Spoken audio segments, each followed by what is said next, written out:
This is the Samsung Galaxy A07, and this time Samsung did something interesting. They put the Helio G99 in a $90 phone. That is impressive. This changes everything. Or maybe not. So it looks like the competition has pushed Samsung to the edge so much they had to do something different. That is why they brought the Helio G99 to the A07. To the best of my knowledge, you will barely find any other manufacturer offering performance as good as the G99 in this budget segment. But let's give credit where it's due. Itel did it first. You guys remember the RS4 from over a year ago?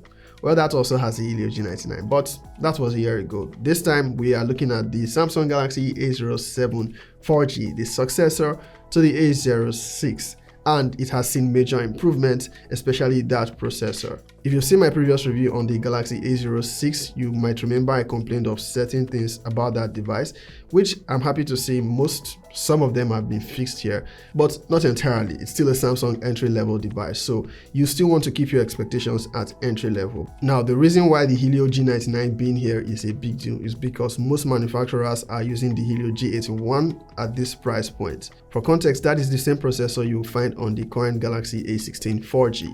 So to some extent, that brings the performance of the A07 close to the A16. Throughout this video, I will be referencing the A06 and probably the A06 5G so you know how they compare. But I'll start by saying this is a good upgrade to the A06 4G. See it this way, this is basically the A06 5G but with a different processor and the upgraded design. So the price, around $90. In Nigeria, it is priced at $134,800 for the base version, which is 4 gigs of RAM and 64 gigs of storage. The unboxing experience is typical Samsung, just the device and USB cable. Although in this region, I guess for the early buyers, you are going to get a 25 watts charging brick and a silicone case as added accessory. I believe Samsung did that because they've seen that most of the competition at this price point are offering complete accessories, and since they don't have it in the box, they decided to just put it on as added accessory for, I guess, the early buyers, because there is no guarantee you are going to get that in your region. So I think it's just something Samsung Nigeria decided to do after studying the market. Kudos to them regardless. Now, one thing that stands out a bit with the A07 is the camera arrangement. It's now more aligned with the design of the higher A series. We no longer have the individual camera modules, but the camera specifications have not changed. The key island is still present, the headphone jack is still there, the SD card slot is also still there, and the single bottom firing mono speaker is also still there. In summary, as far as the design and build quality goes, for the most part, nothing has changed apart from the camera arrangement, and we got an upgrade in the IP rating, IP54. The A06 did not have that. The A07 comes in 3 color options. This is the light violet, although it doesn't look much like violet to me, almost as if they ran out of ink. There's also the green one and the black one. Compared to its predecessor, and I guess the A06 5G, the hands-on feel is still the same, just a little refinement here and there. The finish on the back is not glossy, it's a bit like matte and is reflective. It also doesn't do a really good job hiding smudges. On the display, we get an upgrade in the refresh rate. It's now 90Hz as opposed to 60Hz we got on its predecessor, which is a good improvement. In terms of how it looks, we still have the Samsung feel right U-notch, those thick bezels, and the chin. But no complaints about visual quality. For a 720p display, it looks good. It is still 6.7 inches in size. As for the refresh rate, 90Hz has improved the scrolling and animations quite a bit. I have no complaints whatsoever when it comes to the display specifications. The addition of 90Hz has pretty much brought it up to standard with what the competition is offering. Although those ones are using 120Hz, but it's a 720p display, 90Hz is well enough. On the software side of things, we also get an improvement. This comes with Android 15 right out the box and One UI 7. And Samsung is promising 6 years of major OS upgrades. I will still question how this phone is going to survive the next 6 years of software support, being that it's an entry-level phone, but it's a good thing to have that much level of software support regardless of when you are picking the phone. One UI 7 has improved on the visuals and also it's optimized a bit, although on this budget level for Samsung devices you don't get complete One UI experience. You're going to be lacking certain features like the Edge panel and a default screen recorder. A cool feature though is Good Lock. It works here even on this end of Samsung's budget. If for any reason you can't find it on the Google Play Store or Samsung Galaxy Store, you can download from a third-party source and it will work just fine, giving you extra customization options. As for the lags, Yeah, I wish I could tell you it's all gone, but I can say for certain it's much better than the experience with the Galaxy A06. You're still going to get those subtle lags when launching or switching between applications, and I believe much of that can be attributed to the fact that we get just 4 gigs of RAM in this region. It should be better with the 6 gig version, but the app switching and multitasking experience is a bit better than what we saw with the A06. Okay, what's up guys, it is Easy from the future. So I was able to find the 6 gig version of the Galaxy A07 here in Nigeria. It is only available in one store, Find Mobile. It's on their website and I believe they are physical stores.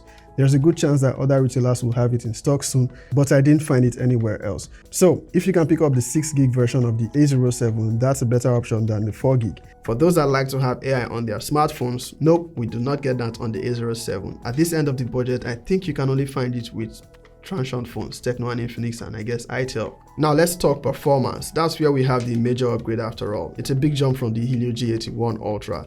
The G99 is a capable processor. As a matter of fact, compared to the current G200, there is not much performance difference even in benchmark scores. So it's a great thing we have it on an entry-level phone. At the very least, on raw performance, the Galaxy A07 will perform better than most of the competition. It is a 6nm processor that will handle everything you throw at it based on your expectations of an entry-level smartphone, and I guess a little more. It is only affected by the limitations of 4 gigs of RAM on an entry-level phone. So retaining apps in the background and some multitasking might be restricted to some extent, and games that are RAM hungry might not run great here. But for the ones that do, it runs just fine. I'm talking running some high graphics game on medium to high graphics settings, the likes of PUBG, Call of Duty Mobile, Delta Force. The gaming experience here is okay. Bear in mind the Galaxy A07 is still an entry-level phone. While it has a very capable processor and offers performance just above the competition, do not have too high expectations. But yes, it does just fine for an entry-level phone. The Galaxy A07 maintains the same battery capacity as its predecessor, 5000 mAh,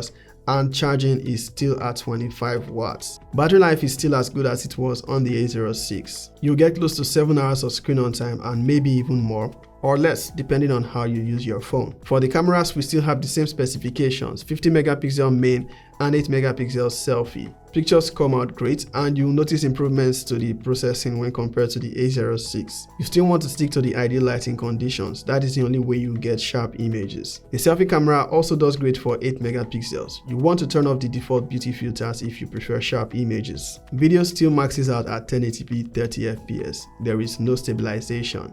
And you still want to use it in the ideal lighting conditions, preferably outdoors during the day. If we're comparing the Galaxy A07 to what's currently available from the competition, as I said before, the G99 is a much better processor than what you find on other devices. They are mostly using the G81 Ultra. I'm talking about the likes of Redmi 15C, Tecno Spark 40, Infinix Hot 60i. These are devices in similar price category.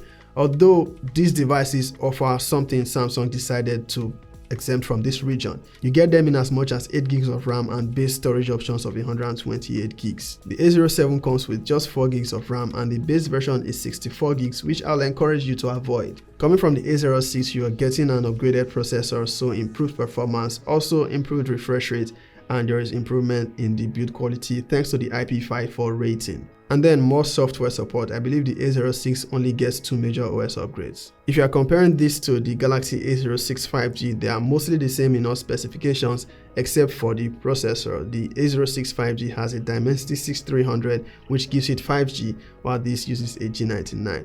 But performance-wise, aside the difference in 5G, both processors are mostly the same. One thing I'd like to point out if you are considering picking up the Galaxy A07 is that this is not comparable to the A16 4G. I won't even say it's a better device than the A15 4G. Now I'm saying this because I've seen comments of people asking, since it's using a G99, they want to pick this up as a better alternative to those. An alternative, yes, but not better. The A16 has much better cameras. And don't forget, while it's using the same G99, it is still the bottom end of Samsung's Galaxy A series devices. So in summary, the Galaxy A07 is a good one. I like what Samsung has done with the upgrades here, and I like that for the first time in a long time they went one step ahead of the competition and offered a better processor. So I can actually recommend this one, unlike the A06 4G, which I really didn't recommend much, as long as you can look past the fact that it is just 4 gigs of RAM and also past that notch. it's a solid device, good for its price. That's all from me on the Galaxy A07 4G. Looking forward to the Galaxy A07 soon. Peace out.